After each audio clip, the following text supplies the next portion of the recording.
రాంచీ వేదికగా ఇంగ్లాండ్ తో జరుగుతున్న 4 టెస్టులో team India veteran spinner Ravichandran Ashwin చెలరేగిపోయాడు. ఇంగ్లాండ్ ను సెకండ్ ఇన్నింగ్స్ లో 145 పరుగులకే మడతపెట్టాడు. అశ్విన్ కు కుల్దీప్ యాదవ్ 4 వికెట్లు తోడవడంతో ఇంగ్లాండ్ కనీసం 150 పరుగుల మార్క్ ను కూడా చేరుకోలేకపోయింది. ఇక రవీంద్ర జడేజా ఓ వికెట్ పడగొట్టాడు. ఇంగ్లాండ్ ఇన్నింగ్స్ లో జాక్ క్రాలే ఒక్కడే అర్ధ సెంచరీతో రాణించాడు. మిగతా ఆటగాళ్లంతా దారుణంగా విఫలమయ్యారు. ఇక బెయిలర్స్టో 30, ఫోక్స్ 17, డకట్ 15, రూట్ 11 రెండంకెల స్కోర్ చేయగా Pope 0, Stokes 4, Harley 7, Robinson 0, arson 0 పరుగులకే ఓటమి పాలయ్యారు. తొలి ఇన్నింగ్స్ లో లభించిన లీడ్ కలుపుకొని ఇంగ్లాండ్ టీమిండియాకు 192 పరుగుల లక్ష్యాన్ని నిర్దేశించింది.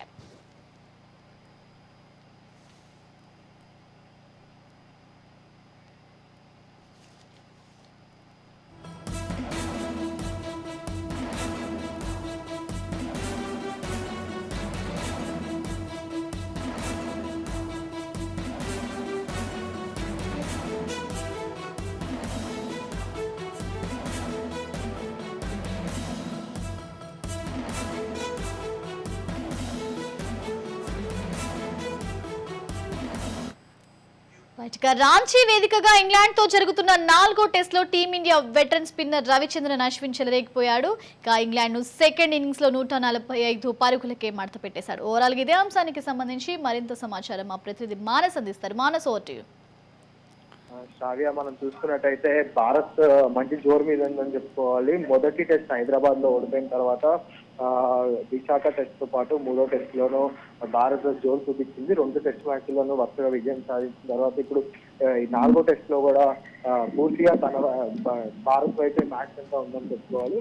ముఖ్యంగా చూసుకున్నట్టయితే మన స్పిన్ బౌలింగ్ విభాగం ముఖ్యంగా చూసుకున్నట్టయితే అశ్విన్ అండ్ కుల్దీప్ కూడా చెలరేగిపోయారు. అదేవిధంగా చూసుకుంటే అటు బ్యాటింగ్ లో కూడా ప్రతి ఒక్కళ్ళు కూడా మంచి ఫామ్ లో ఉండడంతో ఈ 4వ టెస్ట్ రాంచీ వేదిక జరుగుతున్న 4వ టెస్ట్ పూర్తిగా మన చేతిలోనే ఉందని చెప్పుకోవాలి. ఇంకా 2 రోజులు ఆట ఉండగానే 152 పరుగులు చేస్తే మన మ్యాచ్ మనదయ్యే అవకాశాలు అయితే పూర్తిగా ఉన్నాయి. సో మొత్తంగా చూసుకుంటే ఈ మ్యాచ్ గెలిస్తే సిరీస్ 5 టెస్ట్ మ్యాచ్ల సిరీస్ కూడా మన చేతుల్లోకి రానుంది. సో ఓవరాల్ గా చూసుకున్నట్టయితే ఈ టోటల్ ఇంగ్లాండ్ టూర్ మొత్తం, అంటే ఇండియా ఇంగ్లాండ్ టూర్ మొత్తంలో కూడా భారతే పైచే అని చెప్పుకోవచ్చు.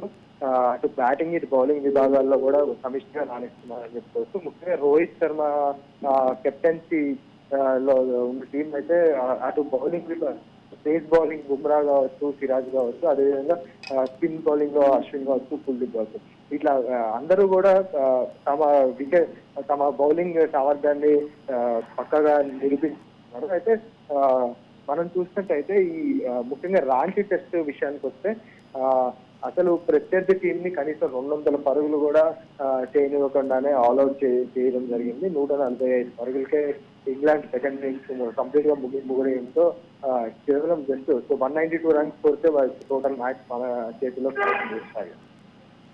Right, thank you Manas.